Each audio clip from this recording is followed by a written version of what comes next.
देखिए बच्चों, इससे पहले हम लोगों ने मैट्रिक्स की एक्सरसाइज 3.1 को लगाया।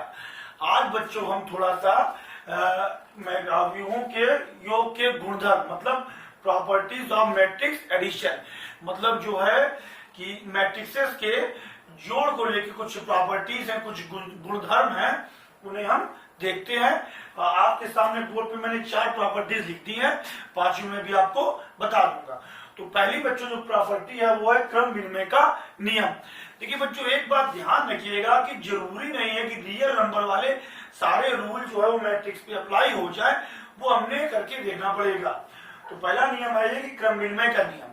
क्रम विनिमय का नियम क्या है बच्चों की यदि ए और बी दो समान क्रम के आव्यूह हैं, मतलब ए एक आव्यूह है और बी एक आव्यूह है और दोनों सेम ऑर्डर के हैं, तो कह रहा है तो ए प्लस बी बराबर बी प्लस ए, मतलब उनके क्रम बदलने से कोई फर्क नहीं पड़ेगा। ए प्लस बी बराबर जो बी प्लस ए होगा, कहने का ये मतलब है कि मैट्रिक्स में हमारा कम्यूटेटिव लॉ फॉलो कर जाता है, लेकिन किसके लिए? एडिशन के लिए। ये सारी प्रॉपर्टी हम लोग एडिशन के लिए पढ़ रहे हैं।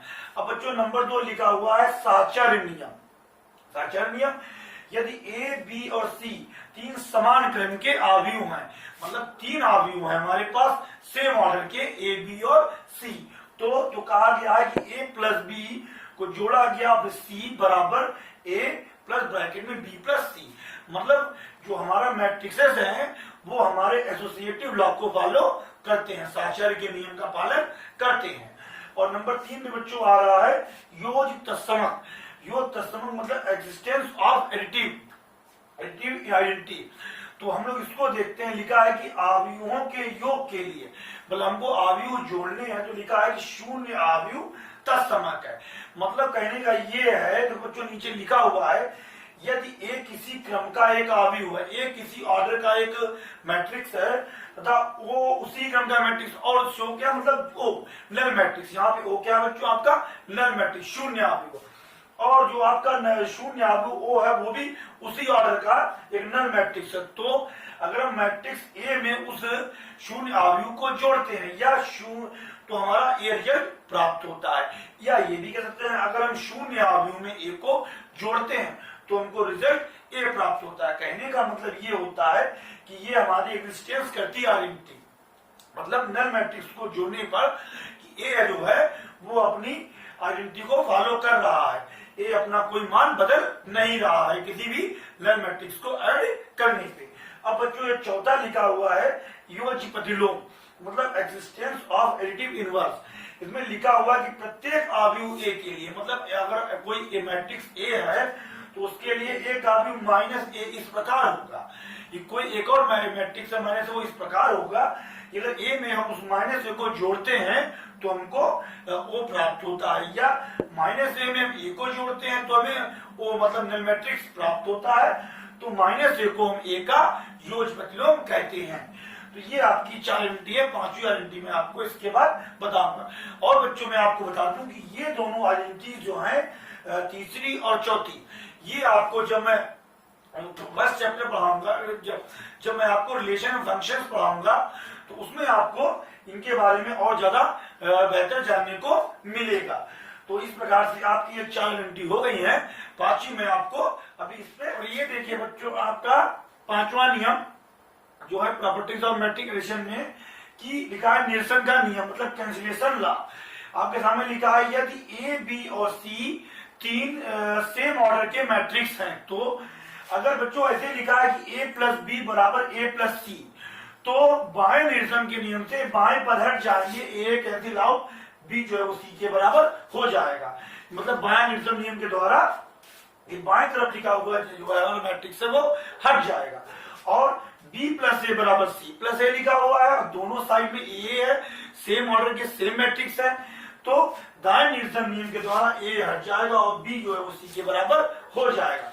तो इस प्रकार से बच्चों ये आपकी 5 आइडेंटिटी थी जो मैट्रिक्स एडिशन की, मैट्रिक्स की, वो मैंने आपको बता दी। अब इसके बाद बच्चों हम लोग इसके नेक्स्ट टॉपिक की तरफ चलते हैं। देखिए बच्चों ये आगे लिखा हुआ है कि आव्यूह का अदिश गुणन या अदिश गुणन, मतलब multiplication of matrix bye a scalar. मतलब किसी मैट्रिक्स को किसी एक स्केलर या अदिश से गुणा करने पे क्या होता है। तो देखिए लिखा आपके सामने कि माना एक आव्यूह है तथा के एक अदिश राशि है। मतलब बच्चों हमारे पास कोई मैट्रिक्स है ए और के कोई एक अदिश राशि है 3, 4, 5 ऐसी भी कोई अदिश राशि है, तो के को आव्यूह का अदिश से गुणन कहते हैं।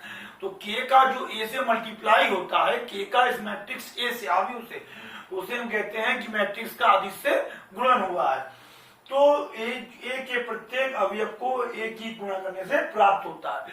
जो आपको गुणा कैसे मिलेगा कि ए जो आव्यूह मैट्रिक्स ए है उसके अंदर जितने एलिमेंट्स होंगे, जितने अवयव होंगे, उन सबको वो के गुणा करेगा। जो अदिश राशि है वो सबको गुणा करेगी, तो उससे जो गुणनफल प्राप्त होगा उसे हम कहेंगे अदिश से गुणन।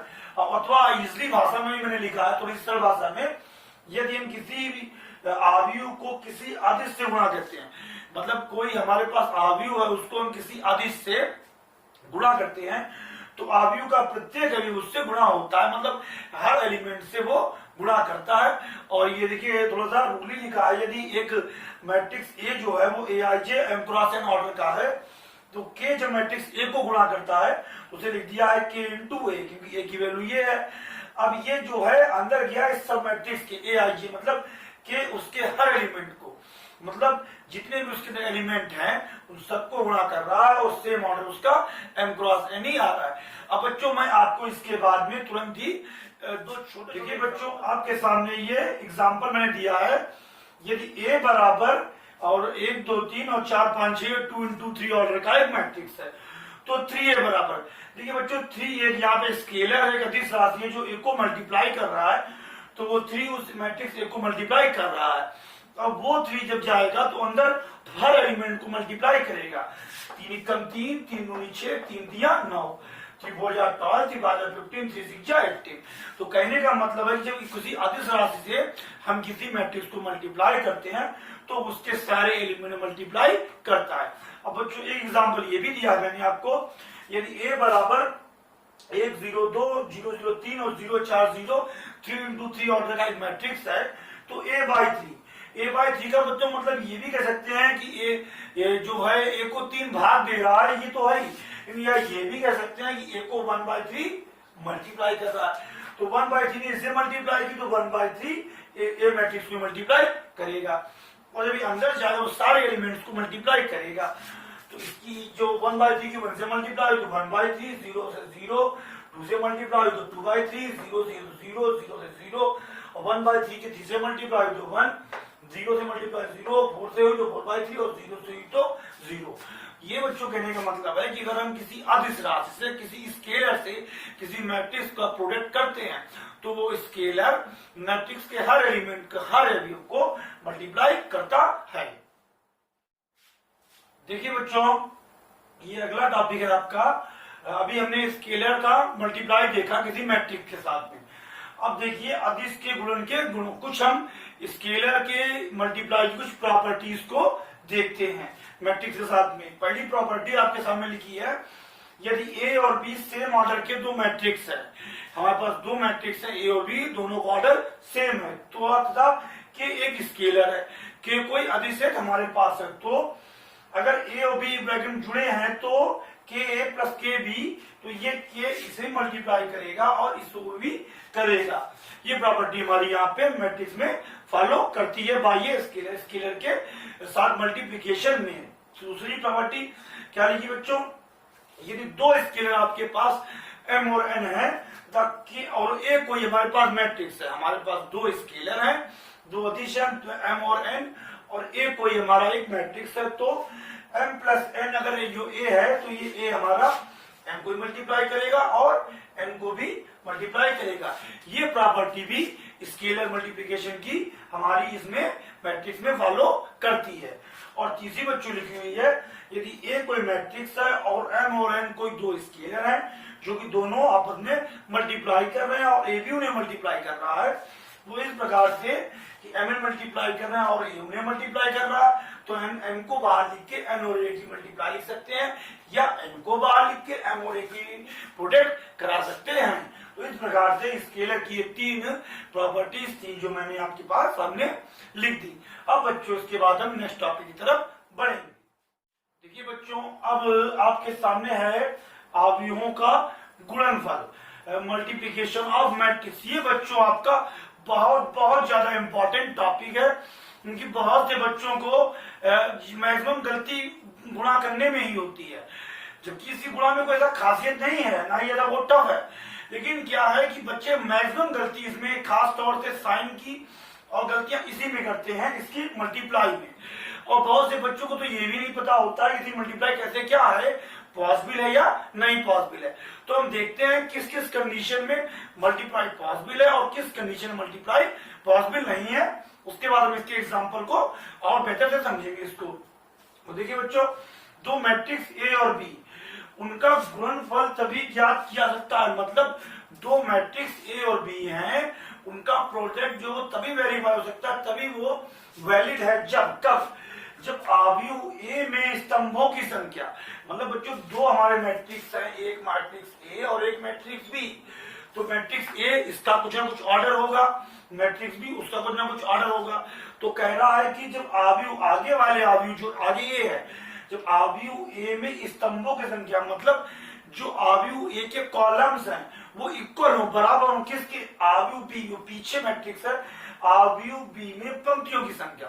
मतलब बच्चों अगर दो मैट्रिक्स ए और बी मल्टीप्लाई हो रहे हैं, अगर उनकी गुणनखंड हमारे गुणनफल तभी पॉसिबल है उनकी मल्टीप्लाई जब ए के कॉलम्स और बी की रोज इक्वल हो। और देखिए जरा सा इसमें एग्जांपल दिया मैंने, यदि एक मैट्रिक्स ए है ए आई जे जिसका ऑर्डर है m क्रॉस n, ये देखिए बच्चों m क्रॉस n, और दूसरा एक मैट्रिक्स है बी आई जे जिसका ऑर्डर है c क्रॉस d, ठीक है। तो बच्चों क्या इनकी मल्टीप्लाई पॉसिबल है, देखिए तो a cross b not possible, इनकी मल्टीप्लाई पॉसिबल नहीं है। क्यों नहीं है, वो देखिए बच्चों ये जो लिखा है इनका ऑर्डर m क्रॉस n, ये m क्या है, यहाँ पे m है रो इंटू कॉलम, तो ये है इसके स्तंभों की संख्या, और ये क्या है रो इंटू कॉलम, ये है इसके रो की संख्या। तो देखिए बच्चों ध्यान से, इसके स्तंभ की संख्या कितनी है n और इसकी रो की संख्या कितनी है c। तो इसके स्तंभों की संख्या उसके पीछे जो बी है उसके रोज की पंक्तियों की संख्या के इक्वल नहीं है, तो इनका मल्टीप्लाई पॉसिबल नहीं है। अब नेक्स्ट एग्जांपल देखिए बच्चों, अगर एक मैट्रिक्स ए जिसका ऑर्डर दिया गया है m क्रॉस n और दूसरा एक मैट्रिक्स है बी जिसका ऑर्डर है n क्रॉस d, तो इनकी मल्टीप्लाई पॉसिबल है, जी हाँ पॉसिबल है। तो हमने एक प्रोडक्ट इनका निकल के आया सी, इन दोनों का एक प्रोडक्ट निकल आया है सी भी कोई मैट्रिक्स होगा मान लिया, तो उसका ऑर्डर है m क्रॉस d। देखिए बच्चों अब ये देखिए, ये जो n है ये पहले मैट्रिक्स के स्तंभों की संख्या है और ये दूसरे मैट्रिक्स की पंक्तियों की संख्या है। तो ये ए के मैट्रिक्स की संख्या जो मैट्रिक्स आगे है उसके स्तंभों की संख्या पीछे वाले मैट्रिक्स बी की पंक्तियों की संख्या भी इक्वल है, तो ये मैट्रिक्स, तो ये इनका मल्टीप्लाई पॉसिबल है। इस बात का आप लोग विशेष ध्यान रखिएगा कि दो मैट्रिक्स की मल्टीप्लाई तभी हो सकती है कि जब आगे वाले मैट्रिक्स के स्तंभों की संख्या पीछे वाले मैट्रिक्स की कॉलम की संख्या, रो की संख्या के इक्वल हो, तो इस केस में ये पॉसिबल है। अब बच्चों मैं आपको एक छोटा सा एग्जांपल दूंगा, तो उसके बाद आप बताइएगा कि मल्टीप्लाई हो सकती है या नहीं हो सकती। देखिए बच्चों ये आपके सामने एक एग्जांपल है कि बताइए कि इन अवयवों की गुणा संभव है या नहीं संभव है, कि say that the multiplication of these matrix are possible और नॉट। ये आपके सामने बच्चों तीन मैट्रिक्स दिए गए हैं और हमसे ये पूछा गया है कि बताइए अगर इन तीनों की मैट्रिक्स गुणा हो सकती है या नहीं हो सकती है।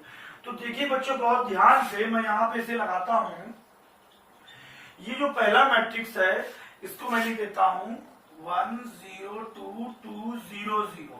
इसका बच्चों ऑर्डर क्या है, इसमें दो पंक्तियां हैं और तीन स्तंभ हैं, तो इसका ऑर्डर हो गया 2 इंटू 3 इंटू, ये दूसरा मैट्रिक्स इसे मैं लिख देता हूँ 1 2 और 3।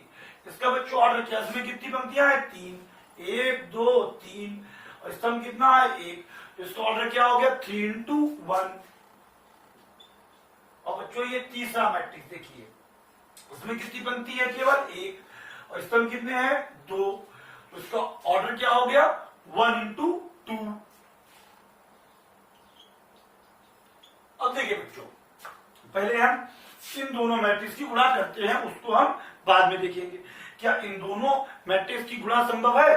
देखिए बच्चों, क्या होता है, गुणा तभी संभव होती है जब आगे वाले मैट्रिक्स की कॉलम्स और पीछे वाले मैट्रिक्स की रो इक्वल होती हैं। तो देखिए, इसके कॉलम कितने हैं? 3 और इसकी रो कितनी है? 3।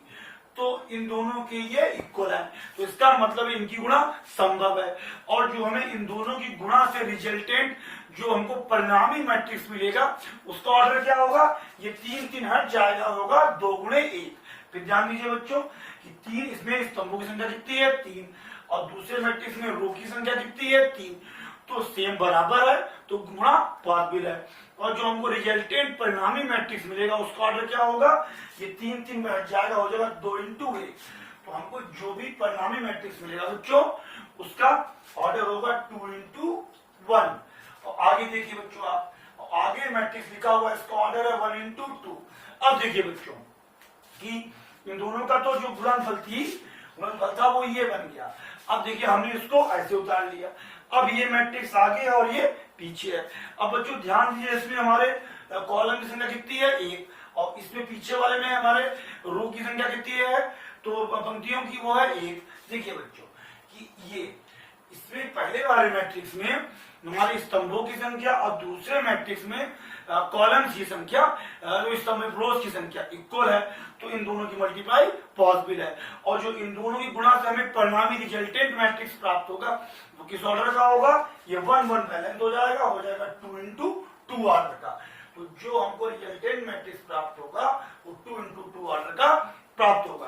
तो बच्चों, ये जो हमें मैट्रिक्स दिए गए थे, इसका मतलब इनकी गुणा संभव है। अब बच्चों, हम थोड़े से और 1 2 एग्जाम्पल देखेंगे। देखिए बच्चों, ये आपके सामने एक और एग्जाम्पल है, हेडिंग पड़ी है, if we multiply 2 diagonal matrices. अगर बच्चों हमें 2 डायगोनल मैट्रिसेस की मल्टीप्लाई करनी हो, और बच्चों ये एक मैट्रिक्स दिया गया है, ये जो कि 3 क्रॉस 3 ऑर्डर का है, और ये एक डायगोनल मैट्रिक्स विकर्ण आव्यूह हो। विकर्ण आव्यूह बच्चों वो आव्यूह होता है जिसमें प्रिंसिपल मुख्य विकर्ण पे जो हमारे एलिमेंट होते हैं वो शून्य नहीं होते, वहां पर एलिमेंट्स होते हैं, बाकी सारे अवयव शून्य है। मतलब मुख्य विकर्ण को छोड़ के बाकी सभी अवयव शून्य होते हैं, उसे विकर्ण आव्यूह डायगोनल मैट्रिक्स कहते हैं। तो बच्चों, एक हमारे सामने ये डायगोनल मैट्रिक्स ए दिया गया है जिसका ऑर्डर है 3 क्रॉस 3, और एक ही हमारे सामने डायगोनल मैट्रिक्स बी दिया गया जिसका ऑर्डर है ये 3 क्रॉस 3। तो इन दोनों को हमको मल्टीप्लाई निकालना है, ठीक है। या बच्चों जी और जानिए, विकर्ण आव्यूह को डायगोनल मैट्रिक्स को हम इस शॉर्ट फॉर्म में भी लिख सकते हैं, जैसे लिखा हुआ है डायगोनल 1 2 3। मतलब डायगोनल मैट्रिक्स को हम लोग इस तरह से शॉर्ट फॉर्म में भी लिख सकते हैं। और ये डायगोनल डीआईजे 3 4 5 6 डायगोनल मैट्रिक्स को शॉर्ट फॉर्म में लिखने का तरीका है। तो इन दोनों की मैट्रिक्स हमको मल्टीप्लाई करनी है। तो ये बच्चों मल्टीप्लाई क्या होगी? ऐसे केस में सीधे मल्टीप्लाई हो जाएगी 1 3 3, ये हो गई हमारी 1 3 3, और 2 चक्कू 8, और 3 बचे 15। तो इन दोनों की ये मल्टीप्लाई हो गई, और ये भी हमारा कैसा मैट्रिक्स है? Diagonal matrix. ये भी हमारा डायगोनल मैट्रिक्स होगा। अगर हम इन दोनों डायगोनल मैट्रिक्स की मल्टीप्लाई करते हैं जो कि इस शेप के हैं, तो उनकी मल्टीप्लाई ये आएगी। इसके आगे बच्चों भी हम मैट्रिक्सेस का पूर्णता गुणन करना गुणनफल सीखेंगे। लेकिन ये है कि अगर आपको 2 डायगोनल मैट्रिक्स दिए गए तो उनकी गुणा इस प्रकार से भी हो जाएगी। अगर इसको एक्सपेंड करके लिखा जाए तो इसको इस प्रकार से लिखा जाएगा कि 3 0 0 0 8 0 0 0 15। ये और ये बच्चों एक ही बात है।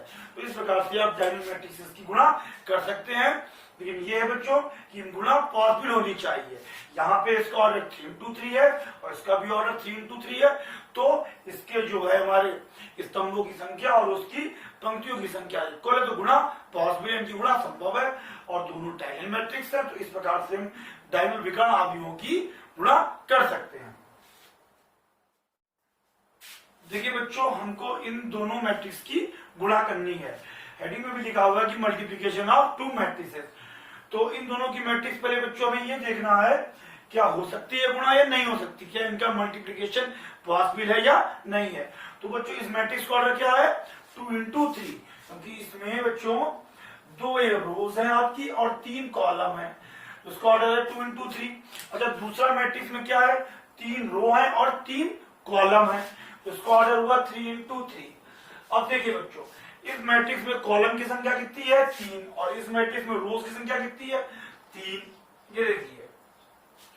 तो इसके कॉलम की संख्या और पीछे वाले मैट्रिक्स के स्तंभों की संख्या बराबर है, तो इनकी बच्चों मैट्रिक्स की मल्टीप्लाई पॉसिबल है। और रिजल्टेंट मैट्रिक्स जो हमको उत्तर में मैट्रिक्स मिलेगा, जो भी प्राप्त होगा उसका बच्चों ऑर्डर कितना होगा, तो ये 3 3 बैलेंस हो जाएंगे, होगा 2 into 3। जो हमको उत्तर में मैट्रिक्स मिलेगा वो 2 into 3 ऑर्डर का होगा। अब बच्चों इनकी हमें मल्टीप्लाई करनी है।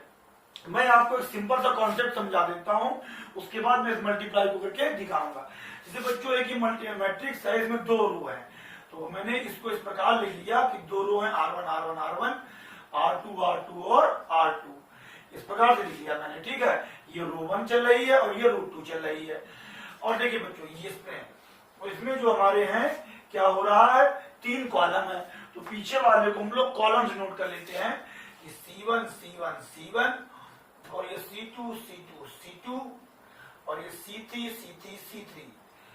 तो पहले वाले मैट्रिक्स को हमने रोज में नोट कर लिया, दूसरे वाले को हमने कॉलम में नोट कर लिया। तो बच्चों इनकी मल्टीप्लाई कैसे हो जाएगी, बहुत इजीली होती है, आप देखिए। और हमको लास्ट में 2 into 3 ऑर्डर का आंसर लाना है कि 2 आपकी रोज होंगी और 3 कॉलम होंगे। कॉलम कितने बच्चों होंगे 3 कॉलम है।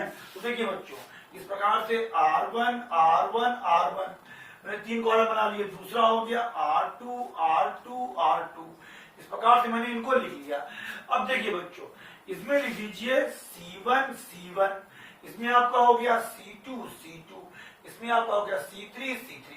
तो इस प्रकार से हम इन दोनों मैट्रिक्स की मल्टीप्लाई कर लेंगे और जो हमें परिणामी मैट्रिक्स प्राप्त होगा वो 2 into 3 ऑर्डर का प्राप्त होगा। अब देखिए बच्चों हम जो है इस मैट्रिक्स की मल्टीप्लाई करते हैं, मैं इसको हटा देता हूं थोड़ा सा ताकि देखने में सही लगे हमारे मैट्रिक्सेस, इधर से भी इसको हटा देता हूं। देखिए बच्चों अब हम इन दोनों मैट्रिक्सेस की मल्टीप्लाई करते हैं। तो देखिए बच्चों अब इसकी जो ये रो है, इसकी ये रो जो है वो इसके कॉलम से मल्टीप्लाई होगी, इसकी रो इस पहले कॉलम से मल्टीप्लाई होगी, पहले वाले कॉलम से। ध्यान दीजिएगा इसकी ये रो और इसके पहले वाले कॉलम से मल्टीप्लाई होगी। तो कैसे होगी देखिए, ये 1 की मल्टीप्लाई इस 1 से होगी, 1 एकम 1, ठीक है। और इस 0 की मल्टीप्लाई 2 से होगी तो हो जाएगा 0, और 4 की मल्टीप्लाई 1 से होगी तो क्या होगा 4 एकम 4, ये हमारा हो गया। अब ये रो कॉलम 2 को मल्टीप्लाई करेगी, तो 1 की मल्टीप्लाई 1 से हुई क्या आया 1, 0 की मल्टीप्लाई 0 से हुई तो क्या आया 0, 4 की मल्टीप्लाई 2 से हुई तो क्या आया 8, और ये हो गया। अब उसके बाद ये रो की मल्टीप्लाई कॉलम 3 से होगी, 1 की मल्टीप्लाई 0 से क्या आया 0, 0 की मल्टीप्लाई 1 से हुई तो क्या आया 1, और 4 की मल्टीप्लाई 0 से क्या आया 0। तो इस प्रकार से बच्चों ये हो गया रो 1 का। अब इसके बाद में रो 2, अब वही काम रो 2 के साथ भी करना होगा। तो पहले रो 2 जाएगी कॉलम 1 को मल्टीप्लाई करेगी, तो 2 की मल्टीप्लाई 1 से हुई तो क्या आया 2, 3 की मल्टीप्लाई 2 से हुई तो क्या आया 6, 0 की मल्टीप्लाई 0 से क्या आया 0, 0 मल्टीप्लाई 1 से सॉरी। फिर अब ये रो जाके 2 कॉलम 2 से मल्टीप्लाई करेगी, तो 2 की गुणा 1 से हुई तो क्या आया 2, प्लस 3 की गुणा 0 से क्या आया 0, और 0 प्लस 2 से हुई तो क्या आया 2, ठीक है बच्चों। अब उसके बाद में ये 2 की मल्टीप्लाई 0 से तो क्या आया 0, 3 की मल्टीप्लाई 1 से तो क्या आया 3, और 0 की मल्टीप्लाई 0 से आया तो क्या आया 0। तो इस प्रकार से हमने मल्टीप्लाई कर लिया जो कि 2 into 3 ऑर्डर का है भी। अब देखिए बच्चों तो 4 1 5 और ये हो गया 8 1 9 और ये 1, ये हो गया 8, ये हो गया 4, ये हो गया 3। तो इस प्रकार से हमने इन दोनों मैट्रिक्स को मल्टीप्लाई कर लिया। इसके बाद बच्चों हम लोग एक एग्जांपल 3 into 3 ऑर्डर का और देखते हैं, फिर मैं आपको मैट्रिक्स की कुछ प्रॉपर्टीज। बच्चों हमारे पास 2 मैट्रिक्स है, एक ए और एक बी, हमको इनकी मल्टीप्लाई करनी है और दोनों का ऑर्डर 3 into 3 और 3 into 3 है। तो बच्चों क्या इनकी मल्टीप्लाई पॉसिबल है? हाँ जी पॉसिबल है। कैसे? देखिए बच्चों इसका ऑर्डर है 3 इंटू 3, इसका ऑर्डर है 3 इंटू 3, तो इसके कॉलम की संख्या 3, इसके स्तंभों की संख्या 3, तो दोनों के स्तंभों कॉलमों की संख्या बराबर है। पहले वाले मैट्रिक्स के स्तंभों की संख्या और दूसरे वाले मैट्रिक्स के कॉलम की संख्या बराबर है, तो उनकी मैट्रिक्स की मल्टीप्लाई पॉसिबल है। और जो हमें परिणामी मैट्रिक्स प्राप्त होगा बच्चों, वो किस ऑर्डर का होगा, तो ये 3 और 3 हट गए, बचा क्या 3 इंटू 3, तो हमें 3 गुणे 3 ऑर्डर का ही मैट्रिक्स प्राप्त होगा। अब बच्चों देखिए, मैं फिर से एक बार लिख देता हूं आपके लिए, ये रो 1 रो 1 रो 1, R2 R2 R2, R3 R3 R3। थोड़ा सा आपको इजी रहेगा शुरुआत में, पहले वाले में रो लिखी, दूसरे में कॉलम लिख लेता हूं, C1 C1 C1, C2 C2 C2, C3 C3 और C3। अब इन दोनों के बच्चों मल्टीप्लाई करने को कीजिए, जो सिंपल सा है, मैं ऐसे लिख देता हूं R1 R1 R1 और R2 R2 R2 और R3 R3 और R3, और ये हो गया C1 C1 C1, C2 C2 C2, C3 C3 और C3। तो इस प्रकार से बच्चों हमारी मल्टीप्लाई हो जाएगी।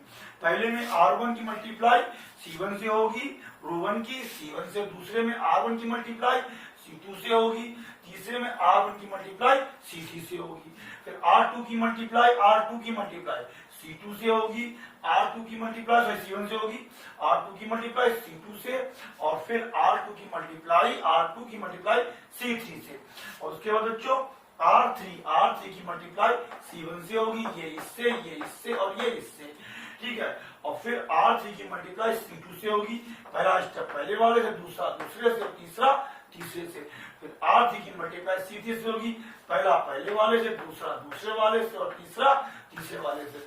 और अगर जुड़ रहे होंगे तो हम जुड़ेंगे पदों को, और घट रहे होंगे तो लिखेंगे, घटा के लिखेंगे। अब देखिए बच्चों की मल्टीप्लाई कैसे होगी, मैं हटा देता हूँ और आपको दिखाता हूँ। अब देखिए बच्चों, बहुत ही आराम से, पहले बच्चों जो है मैं लिखता हूं इनकी मल्टीप्लाई। देखिए बच्चों, पहले R1 की मल्टीप्लाई कॉलम 1 से होगी, तो 1 ने 4 गुणा किया, आया 4, प्लस 0 गुणा 0 से 0, प्लस 2 की गुणा 1 से 2।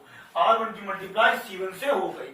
अब R1 की मल्टीप्लाई C2 से होगी, तो 1 की गुणा 0 से होगी, प्लस दूसरे स्टेप की गुणा दूसरे पद से होगी, 0 की गुणा 1 से 0 और 2 की गुणा 0 से 0। तो ये बच्चों हमारा ये आ गया। अब हमारा तीसरा स्टेप क्या है कि R1 की मल्टीप्लाई C3 से होगी, तो पहले की पहले से गुणा होगा, 1 प्लस 0 की 2 से गुणा 0, प्लस 2 की गुणा 3 से हुआ 6। तो ये हमारा R1 का काम खत्म हो गया। अब हमारी बारी आती है बच्चों R2 की, तो R2 में पहले R2 की गुणा कॉलम 1 से होगी, 2 की गुणा 4 से होगी, आएगा 6, प्लस 1 की गुणा 0 से होगी, आएगा 0, प्लस 0 गुणा 1 से होगी, आएगा 0। ये R2 और C1 की मल्टीप्लाई हो गई। अब अगले स्टेप में R2 की और C2 की मल्टीप्लाई होगी, तो 2 की गुणा 0 से क्या आया 0, प्लस 1 की गुणा 1 से क्या आया 1, प्लस 0 गुणा 0 से होगी क्या आया 0। तो ये बच्चों हो गया। अब R2 की मल्टीप्लाई C3 से होगी, 2 की गुणा 1 से हुई तो क्या आया 2, प्लस 1 की गुणा 2 से हुई तो क्या आया 2, और प्लस 0 गुणा 3 से हुई तो क्या आया 0। तो इस प्रकार से R2 का भी काम खत्म। अब इसके बाद बच्चों R3 की मल्टीप्लाई हम लोग करेंगे। R3 की मल्टीप्लाई पहले कॉलम 3 से होगी, तो 3 गुणा 4 से हुई 3 चक्कू 12, प्लस 0 गुणा 0 से क्या आया 0, प्लस 1 की गुणा 1 से हुई तो क्या आया 1। ठीक बच्चों, अब हम लोग R3 की मल्टीप्लाई R2 से करेंगे और कॉलम 2 से, तो 3 की गुणा 0 से क्या आया 0, प्लस 0 गुणा 1 से क्या आया 0, प्लस 1 की गुणा 0 से क्या आया 0। तो R3 और कॉलम 2 की मल्टीप्लाई हो गई। अब बच्चों हम गुणा करते हैं R3 की कॉलम 3 से, 3 गुणा 1 से क्या आया 3, प्लस 0 की गुणा 2 से क्या आया 0, प्लस 1 की गुणा 3 से क्या आया 3, और ये 3 इंटू 3 का हमारा एक मैट्रिक्स आया। देखिए रिजल्टेंट मैट्रिक्स क्या बनता है, 4 0 2 6, ये 0 ये 7, ये हो गया आपका 6, ये 1 ये 4, ये हो गया 12 1 13, ये 0 ये 6। तो इस प्रकार से आपका एक परिणामी मैट्रिक्स आंसर आ गया। इस प्रकार से बच्चों हम दो मैट्रिक्स से गुणा कर लेते हैं। अब इस चैप्टर को बच्चों आप लोग यहीं तक रखिएगा। इसके आगे नेक्स्ट वीडियो में मैं आपको कुछ मैट्रिक्स की मल्टीपल जिसमें माइनस डालूंगा, एग्जाम्पल दे दूंगा। उसके बाद हम लोग मैट्रिक्सेस के प्रॉपर्टीज को समझते हैं और फिर हम एक्सरसाइज 3.2 को लगाते हैं। कुछ थोड़ी सी प्रॉपर्टीज समझेंगे, 3.2 को लगाएंगे। बच्चों अगर आपको ये वीडियो कैसा लगा हमें कमेंट सेक्शन में जरूर बताइए। चैनल को सब्सक्राइब कीजिए, शेयर कीजिए और लाइक कीजिए। धन्यवाद।